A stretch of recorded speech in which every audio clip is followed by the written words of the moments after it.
Having a blessed Friday so far, and we're looking forward to a great weekend. I've been a little bit under the weather, um, but I'm back. I am back. Latoya's back. So we're just going to give it another minute or two here for the audience to build so we can get started today.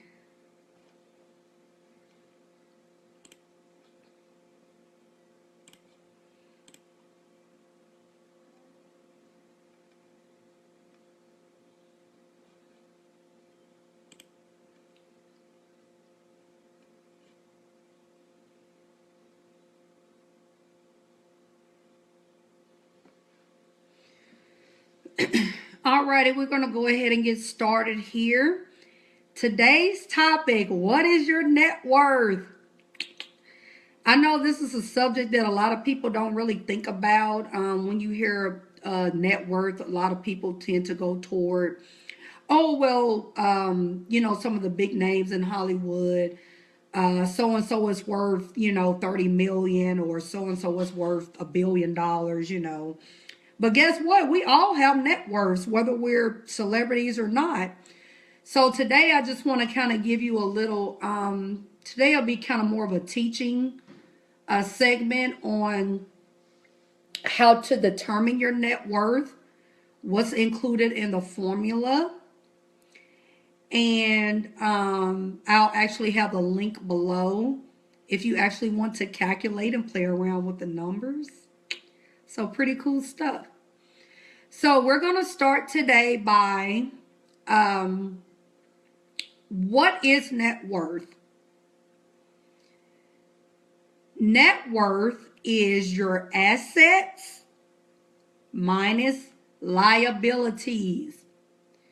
So, you may be wondering, okay, assets minus liabilities equals net worth. That's basically the formula, right? So you may be asking yourself, okay, what is considered an asset?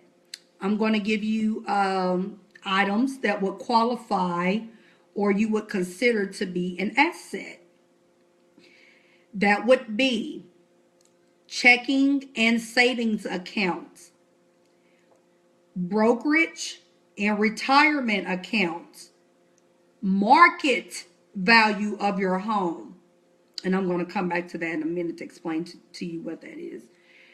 The estimated value of the items within your home, the value of your car, cash value of your life insurance.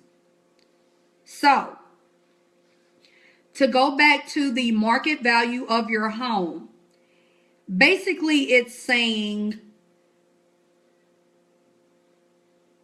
whatever you can sell that home for in today's market, that's the actual value of your home. That's your market value, if that makes sense. So, as many of you know, a few years ago, we went through the recession back in 2008, 2009, hit a lot of people pretty hard. A lot of people went in foreclosures, things like that, job losses, unfortunately. So, with that, a lot of people market value actually went underwater. That's what that term means. Basically, it meant if they sold their home during the recession, it was a loss. They didn't get anything. Basically, so basically they sold their home and still owe money on it. That's what you don't want. You want to be able to, and just so you know, the market, I know at least in the DFW area, it's booming. So if you want to sell out here, it's definitely a seller's market right now. I can tell you that in our area.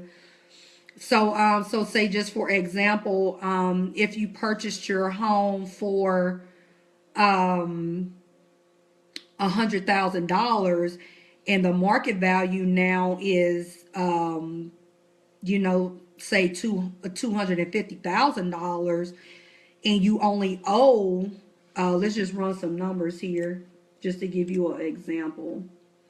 So say you purchased your home, that's financing everything for 100,000, right? And the market value is actually 250,000. Okay? but you've been paying on that home for, say, a few years. So if you were to sell that home today and you now have a new balance, say your home is now, you only owe, say, $60,000, and you sell it for 225. So 225 minus 60,000 is what you actually owe on the home. That means you have $165,000 in equity. That means you just pocketed $165,000. Now that may not include, you may have to spruce it up or something like that. We're just looking at gross right now. So that's how you calculate market value of your home. Okay. All right. Estimated value of items in your home. In other words, if you have items in your home that are not paid for, meaning they have not been they have been financed and you're making payments, they're not an asset until you pay it off.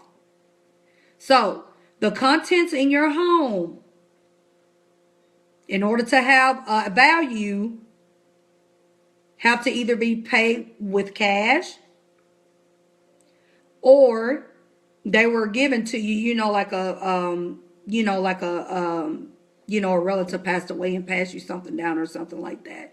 So basically the contents of your home would be considered an asset when calculating your net worth. So I want you to keep all this in mind. So we're going to go back over assets for those that may just be joining.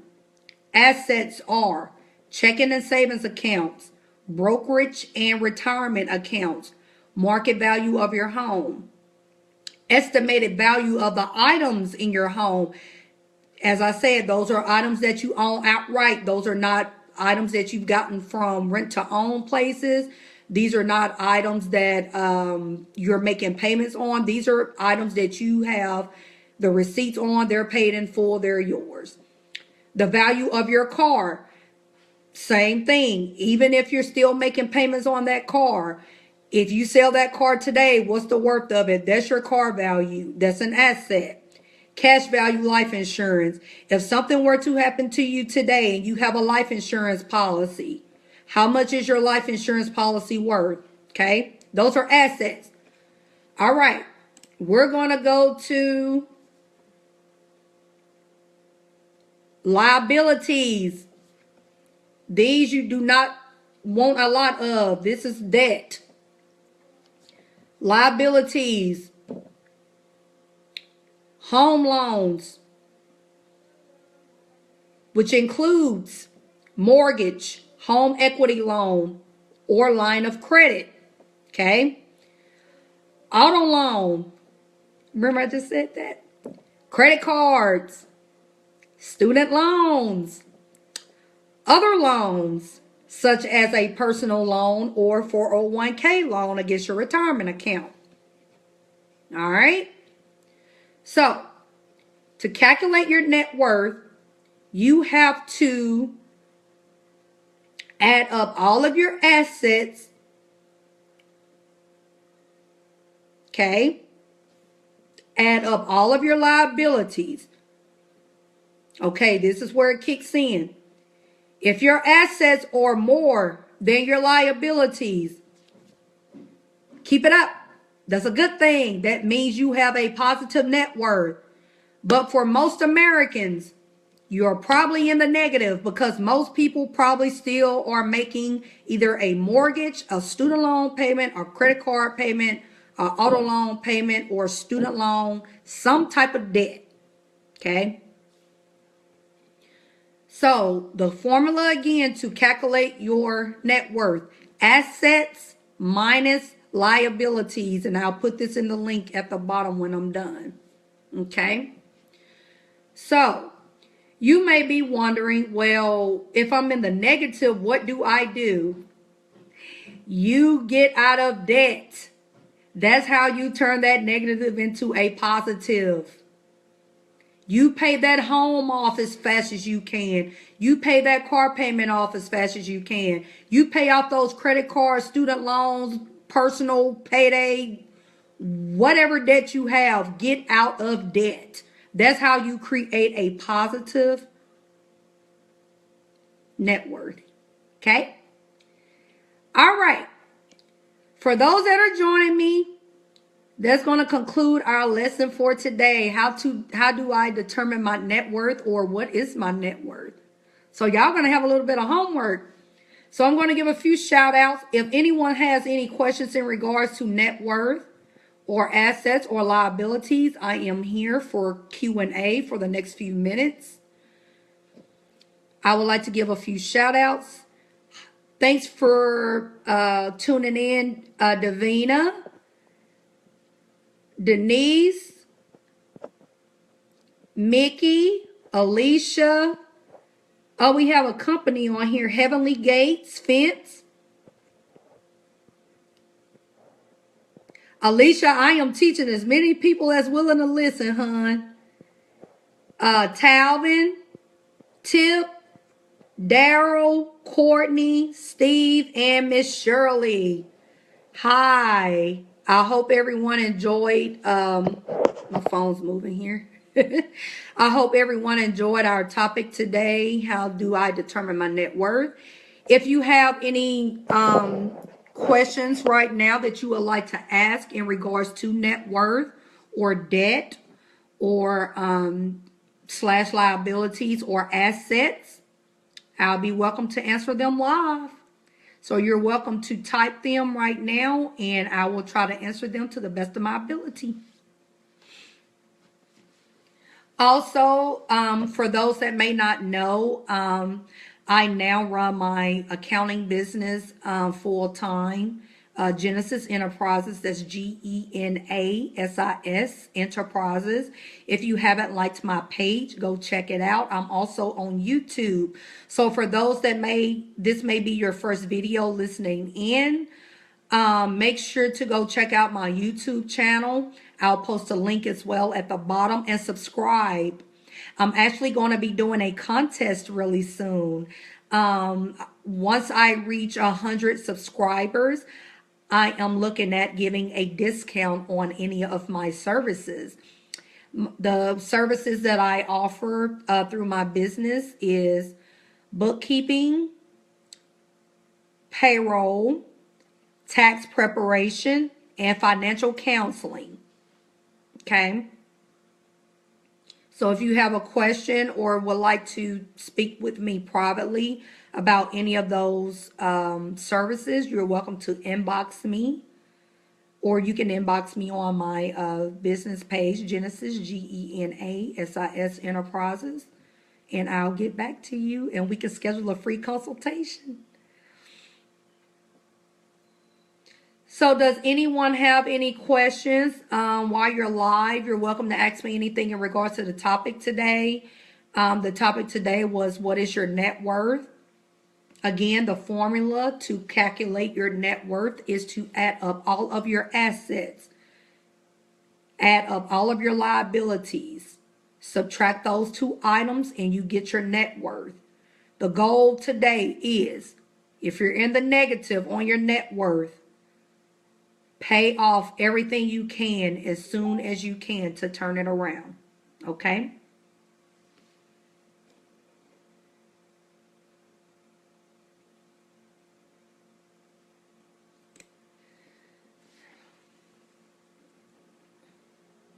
Thank you, Nikki, for tuning in. Oh, thank you, hon.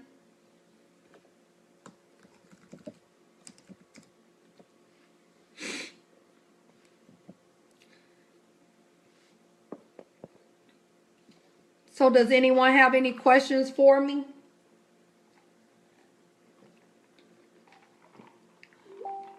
Take a sip of water here.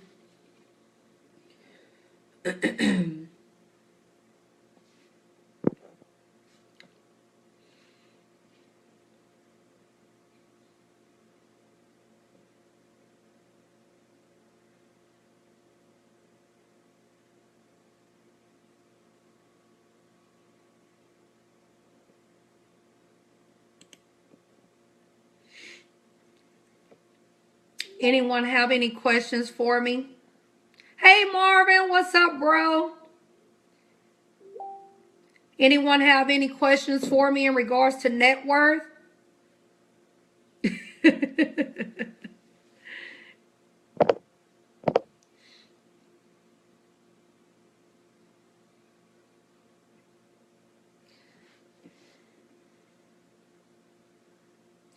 Very good question. Let's see your name. Love. Can I just call you Kim? Very good question.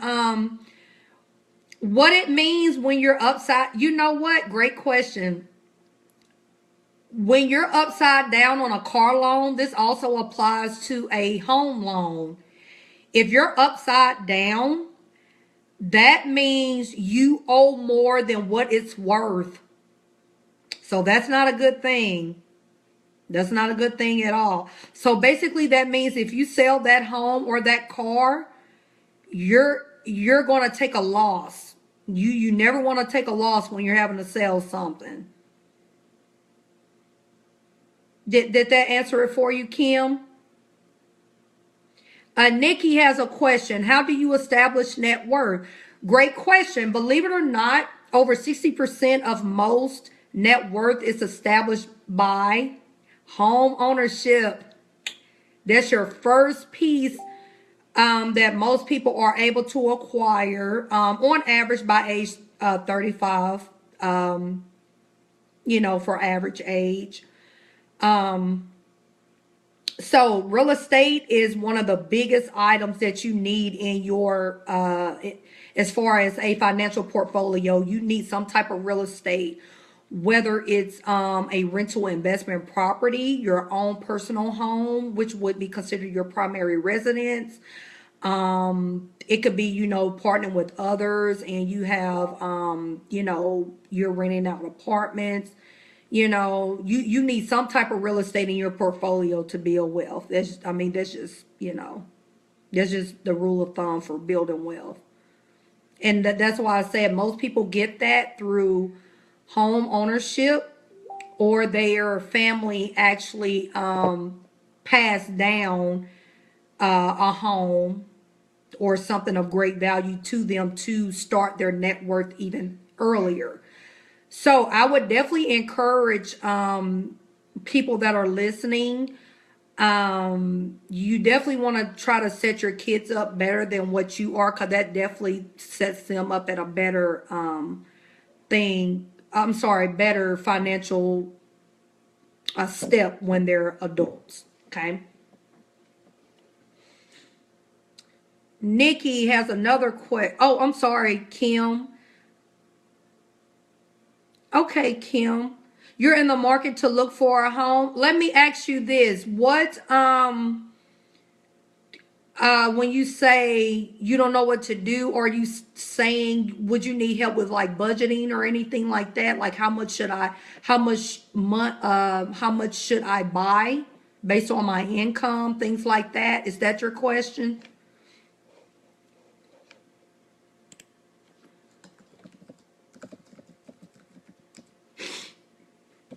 Oh, I'm sorry guys, I typed up something wrong here.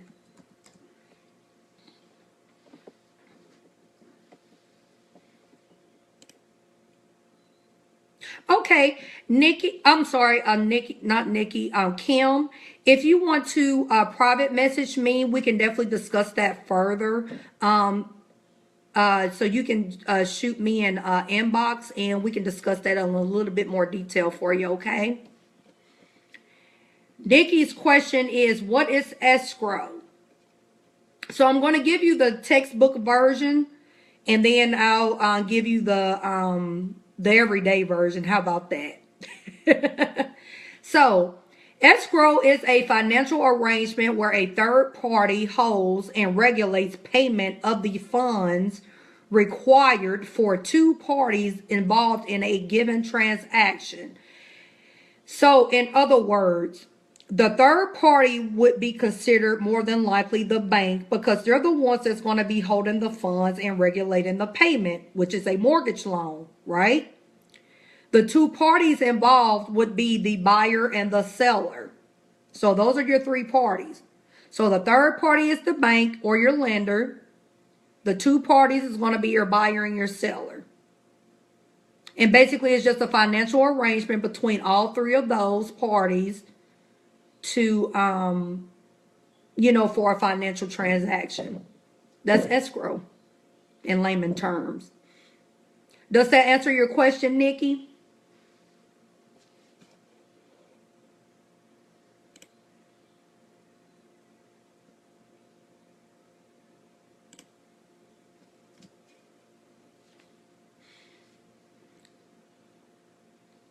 You guys are asking some great questions today, by the way. I loving the feedback.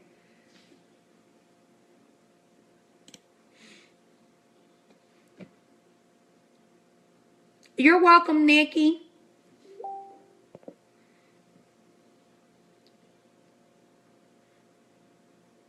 So does anyone else have any other questions in regards to net worth, assets, or liabilities today?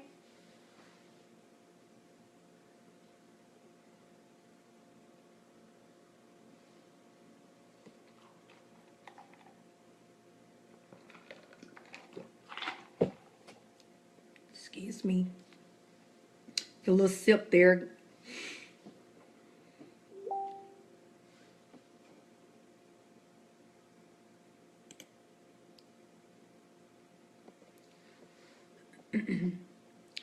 So we're going to get another couple of minutes here. Does anyone else have any other questions? And by the way, for those that ask questions, you guys asked some very important questions. And it actually just gave me some great topics for my next live blogs. Um,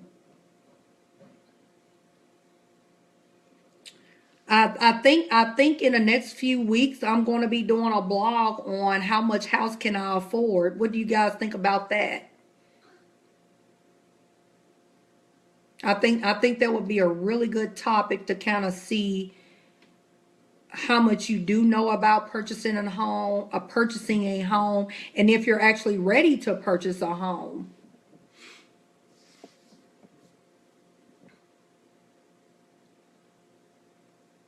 Because believe it or not, some people have the credit to purchase a home, but they don't have the income. And you may be wondering, well, how is that possible? You'll be surprised. Or it could be vice versa. You could have the high income and not have the credit. So there you go. Hey, Winter. So if no one else has any other questions today, we're gonna close it out. As I said, I'm gonna post this at the end of the video. As I said, stay tuned. As you know, every Friday, 1 p.m., Financial Friday Live, Latoya. So if there's no other questions, I thank everyone today for the participation. I hope you learned something. And as I said, if you want to work with me privately, or you have questions you would like to ask privately, you're welcome to inbox me. And I'll see you soon. Bye.